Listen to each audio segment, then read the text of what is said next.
Alhamdulillah, wassalatu wassalamu ala rasulillah amma ba'd. Muli mga ginigiliw ko mga kapatid, Assalamualaikum warahmatullahi wabarakatuh. Yung ating presentation ba ay nakikita ninyo? Sagot kahit isa lang. Hindi po. Nakikita po. Nakikita po natin. Bakit medyo blurred? Medyo blurred, Ustad. Dito po, baka signal niya lang. Okay, ang mahalaga nakikita.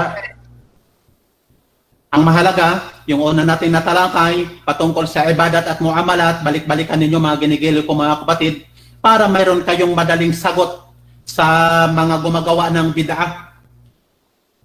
Okay? Dito tayo sa kahulugan at hukom, kahatulan ng wudu. Okay? Kung mapapansin niyo mga kapatid sa screen, ang kahulugan ayon sa panglingwahe, ang katagang wudu kapag ka ang waw, ang unang litra ay o.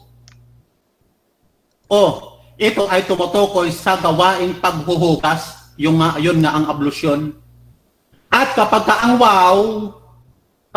waw ay ito naman ay tumutukoy sa inihandang tubig para sa paghuhugas.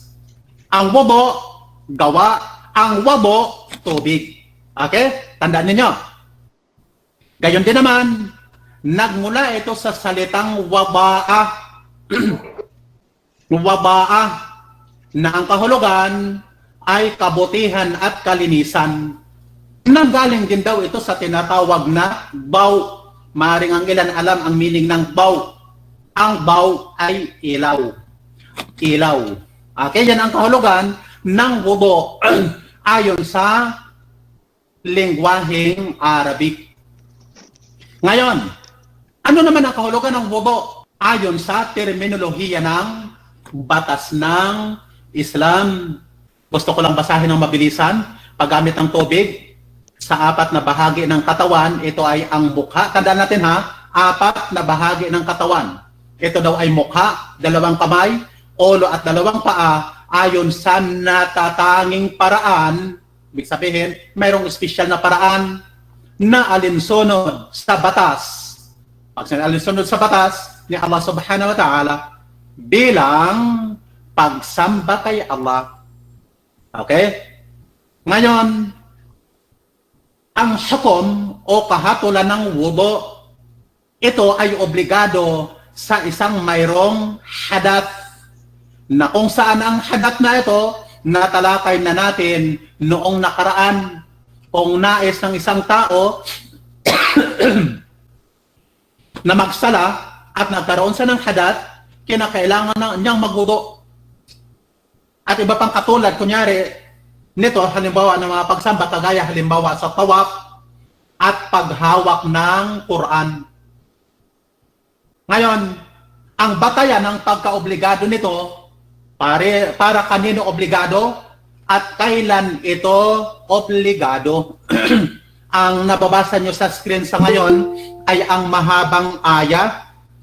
At ang mahabang aya na ito, hindi ko nababasahin maging ang kanyang meaning. Anong tawag dito? I-check nyo na lamang sa inyong mga Quran sa Al-Ma'idah number 6. Yan ang batayan ng pagwuwudu. At sa isa pang batayan, ayon sa salita ng Propeta Muhammad sallallahu alaihi wasallam na sinabi niya, la yaqbalu Allahu salatan bighayri tahur wala sadaqa min ghulul. Hindi tinatanggap ni Allah ang sala na walang kalinisan, walang tahara, ni ang kawanggawa, sadaka, na mula sa gulol. Ang gulol, yung pagnanakaw sa samsam. Sa mga Tagalog, naunawaan nyo ang samsam? Ang samsam na tinutukoy, pagkatapos ng giyera, ang mga kayamanang labi sa digmaan, yun ang tinatawag na samsam. Ang isang Muslim, kahit kapirasong sinulid, hindi siya pwedeng magnakaw doon kasi yun ay kasalanan. Yan ang pangalawang batayan sa paghudo sa hadith ng Propeta Muhammad sallallahu alaihi wasallam.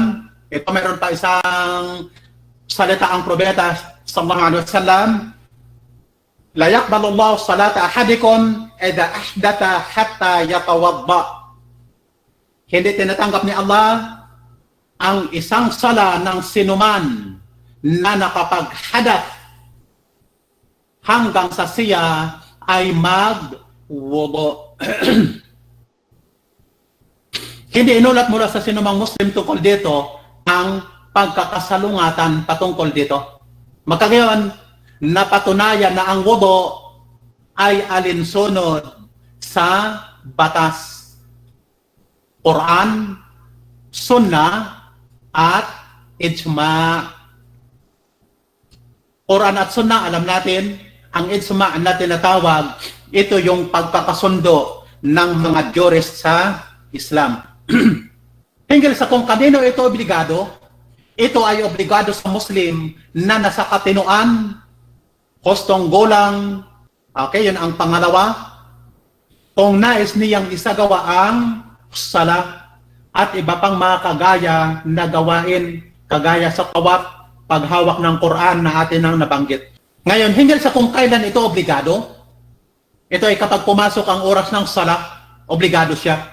At kapag ninais ng tao ang gawain na mga kailangan ng wudu, kahit iyon ay walang kinalaman halimbawa sa oras, na kagaya halimbawa sa pagtawaf kasi walang time ang pagtatawaf at wala ring oras ang paghahawak ng Quran. Ngayon, dalako tayo mga kapatid sa mga obligado ng wudu. Ito yung mga bahagi ng katawan na obligadong hugasan. Ang mga ito ay natalakay natin kanina doon, 4, hindi po ba?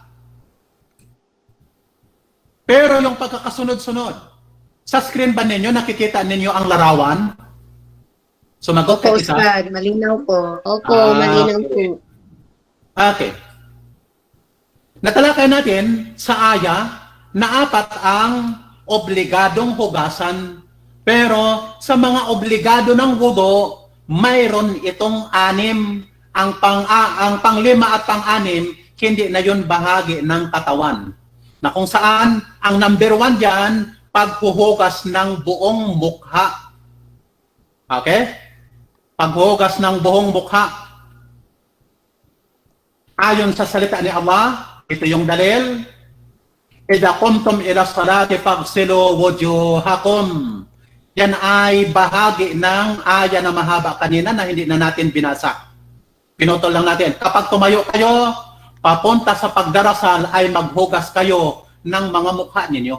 Kaya sabi ko sa inyo kanina, inshallah, sikapin ninyong memoryahin ang kahit isang aya lamang na ito ng Suratul Maidah. Okay, dito tayo sa pangalawa. Ang pangalawa, paghuhugas ng 2 kamay hanggang sa 2 siko. Siya nga po pala, no? Tungkol doon sa una, yung paghuhugas ng mukha, kabilang dito yung pagmumog mga kapatid, at pagsinghot ng tubig at pagbubugan nito, sapagkat ang bibig at ilong ay bahagi ng mukha. Tandaan natin ha, ilong at bibig ay bahagi ng mukha, kaya kabilang yon doon sa number 1. Dito sa pangalawa, paghuhugas ng 2 kamay hanggang sa 2 siko, at yan ang hadith aya na atin ang binasa kanina, wa aydiyakum ilal marafiq, at mga kamay ninyo hanggang sa siko. At ang pangatlo, yan ang pangatlo, pagpupunas ng buong ulo kasama ang 2 tenga. At yan ay ayon sa sinabi ni Allah subhanahu wa ta'ala, wamsahu biru'usikum, at humaplos kayo sa mga ulo ninyo. Doon pa rin sa number 6 ng Al-Ma'idah. At pangalawa, at ayon sa salita ng Propeta sallallahu alaihi wasallam, al-udunani minar ra'as, ang 2 tainga ay bahagi ng ulo. At pang-4, paghuhugas ng 2 paa hanggang bukong-bukong. Okay? At ang dalil niyan, ayon sa salita pa rin ng Allah, wa arjulakum ilal ka'bayn, at mga paan ninyo hanggang sa bukong-bukong, sa naturang aya pa rin. Ngayon, yung binanggit ko kanina, di ba 4 lang, tandaan natin ha, 4 ang obligadong bahagi ng katawan sa pagwudo. Ang pagmumomog at pagsisinghot, kabilang yon doon sa mukha, kasi ang bibig at ilong ay sa mukha. Okay? Ang paghuhugas ng kamay hanggang pulso, mga kapatid, sa pagsisimula ng wudu, hindi yun kabilang sa obligado. Siya ay kabilang sa sunnah, at inshallah, matatalakay natin yun bukas araw ng Saturday. Ngayon, ano ang ikalima? At inshallah, tapusin na lamang natin yung pagkakasunod-sunod. Yung pagkakasunod-sunod. Bakit? Sapagkat binanggit ni Allah ng magkakasunod-sunod sa aya na ating binasa kanina, at nagwudu ang propeta sallallahu alaihi wasallam ng magkakasunod-sunod. Ayon sa sinabi ni Allah, di ba? Ang mukha, 2 kamay, ulo, 2 paa, na kagaya sa nasasaad sa paraan ng pagwudu ng propeta sallallahu alaihi wasallam. Ngayon, ano ang ika-6? Isa ba ang magsalita, pwede? Ano ang basa diyan ng ika-6? Walang patid. Okay, alhamdulillah. Ibig sabihin, nababasa ninyo, hindi ko nababaguhin yung paghahanda ko ng aking presentation, inshallah. Walang patid. Pasensya na kayo sa ating lingwahe, hindi tayo Tagalog. Ang paghuhugas ay tuloy-tuloy ng walang patlang. Ibig sabihin ng patid na sinasabi ko, walang patlang. Na pagkatapos ng isa ay agarang isunod ang isa pang bahagi ng walang pag-aantala. Ang propeta ay nagwudu ng walang patid ayon sa hadith na inulat ni Khalid bin Ma'dan. Okay? Ito yung ating mababasa. Ina Nabiya sallallahu alaihi wasallam. Okay, ito ay ulat ni Khalid bin Ma'dan. Ana Nabiya sallallahu alaihi wasallam rajulan yusalli wa fi dhahri qadamihi lum'atun qadru dirham lam yusibaha al-ma'u fa amarahu Nabiy sallallahu alaihi wasallam ay yu'id al-wudu. Nakita ng propeta ang isang lalaki na nagsala at sa likod ng paa nito ay may bahaging kasinlaki ng dirham na hindi nabasa ng tubig. Para bang mayroong kasing laki ng coin na piso na tuyo sa kanyang paa. Kaya inutusan siya ng propeta na ulitin ang wudu. Yan ang batayan. Ngayon, bakit ito ang batayan?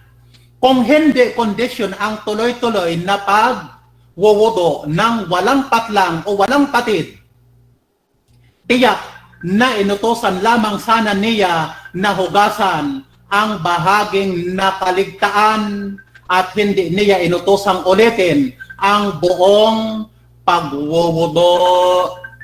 Okay, tinatawagan na ako at tapos na pala ang aking oras.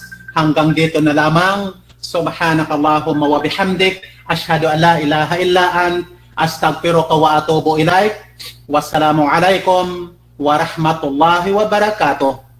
Inshallah bukas simulan natin ang mga sunnah at mga kondisyon ng pagwudu. Mayroon pa palang mga kondisyon ito. Hanggang dito lamang mga kapatid. Assalamu alaikum warahmatullahi wabarakatuh.